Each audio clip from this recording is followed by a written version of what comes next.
Right, so Keir Starmer has been ably demonstrating that he's really not up to the job of running the country. He's like that turtle sitting on top of a fence post analogy, in that you know he didn't get there by himself. He clearly doesn't belong there. He doesn't know what to do whilst he's up there. And he's been completely elevated far above his ability to function. And you're just left wondering what kind of idiot thought putting him there to begin with was a good idea.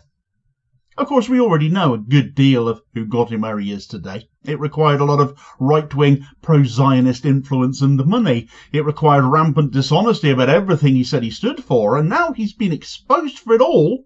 His government approval rating sits at just 14%, less than 6 months after winning a landslide at the general election. He has been exposed to the entire nation.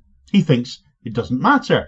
But with rumblings of dissent and backroom talk about having to ditch him before much longer, lame duck that he is, the fact he has now done something so epically stupid in a bid to reverse his flailing fortunes and the economy he's overseen the tanking of, shows this is a government that is out of ideas already, that wanted the job and all the press coverage and prestige that came with it, but had no idea what to do once they were there.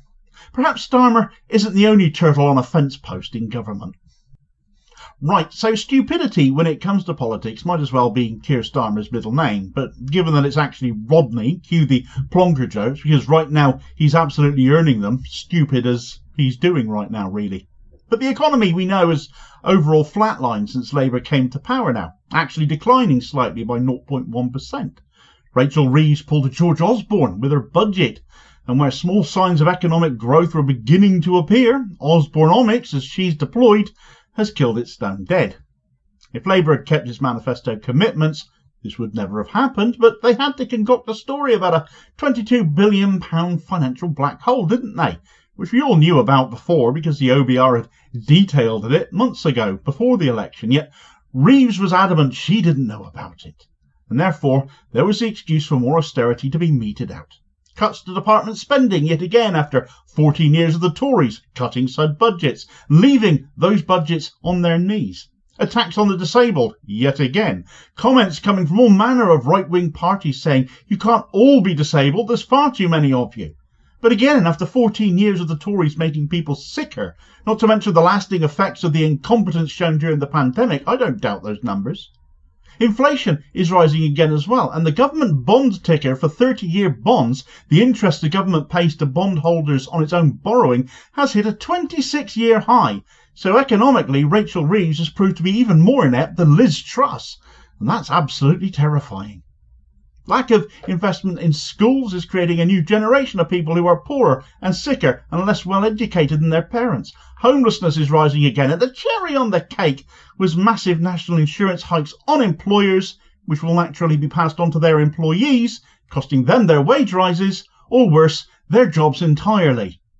It's been a recipe for disaster by a government determined to do nothing different from what came before, by taking us all for fools by saying they're all about change whilst they're at it.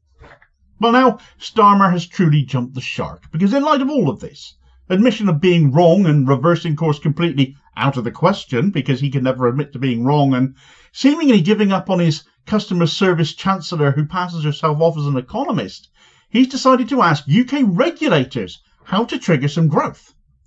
Growth was supposed to be the #1 goal of this government, and they haven't a clue how to do this. And you'd think after being out of power for 14 years, that would give them some ample time to come up with, well, at least a few growth strategies, wouldn't you?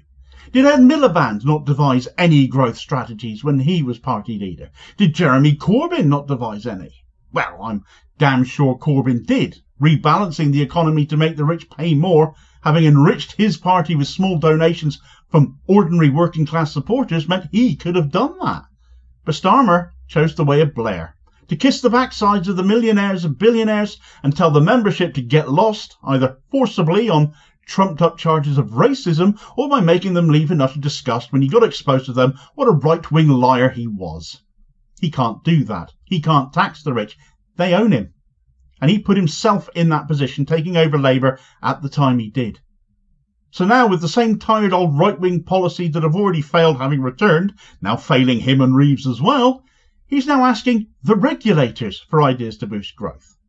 It is an admission that this Labour Party under Starmer and Reeves have no economic credibility or talent at all. They don't know what they're doing. They're having to ask other people what they should do instead. They have no plan B, and rightfully they are getting absolutely rinsed for it. Starmer's literal #1 pledge to the nation to get voted into power was growth. But now he's exposed for having no idea in reality how to deliver that at all. And having been in power for such a short time and having done all the awful things he's done, evidently he never did. The man is a walking, talking pack of lies, and he's just lied his way to the top with no idea what to do. Now he's got there. Turtle on a fence post.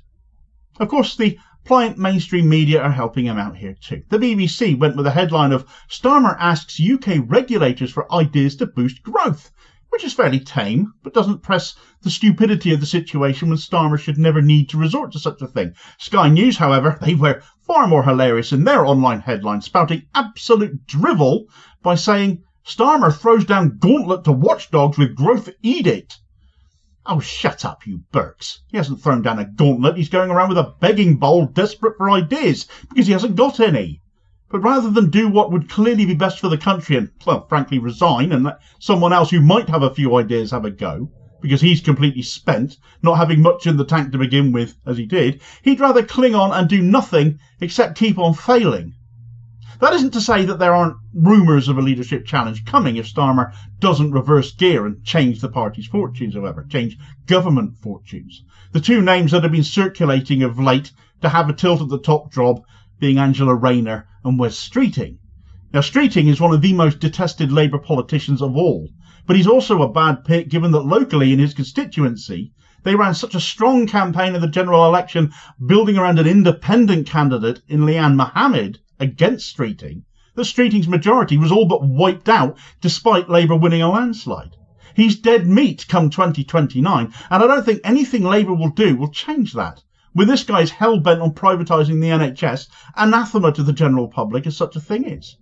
The other candidate is Angela Rayner, who once was beloved of the left, she's shown her true colours since, has lost that base, and on current projections is set to lose her seat as well in 2029 to Nigel Farage's next set of con artists in waiting to run the country, especially if Elon Musk succeeds in buying our democracy, because again, Starmer, as reliant on the rich as he's made Labour, failed to back a spending cap on political donations despite the obvious risk posed by reform.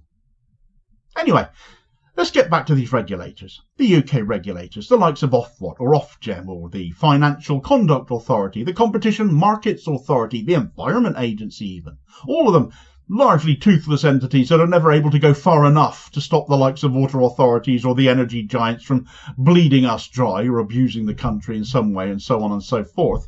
Well, they're the ones now being asked to find ways to boost growth because Starmer and Reeves don't know how. Well, last month Rachel Reeves made a claim. She made the claim that financial regulations stifle growth.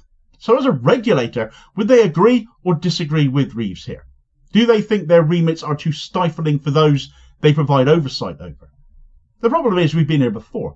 Deregulation, less oversight, is never going to be a good idea because it will be exploited. It brings with it an elevated financial instability and risk, and we know this already because softly levels of regulation led to the 2008 global financial crisis. Reeves is arguing that we go back to that. I fancy regulators would suggest much the same. They are government appointed after all. But should they do that, they provide Reeves and Starmer with a scapegoat when things inevitably go wrong all over again with another financial crisis. Deregulation may increase profits, it may increase growth, but it comes with a big risk, and we know the price of this failing, and for the sake of easier options, safer options, it just isn't worth that risk. It can never be worth the risk. But I'm expecting this is where we're going to end up heading. Downing Street has demanded they come back with growth proposals by the middle of January, but I imagine this is what we're going to end up seeing. We can't afford more economic failure, and certainly not on that scale again.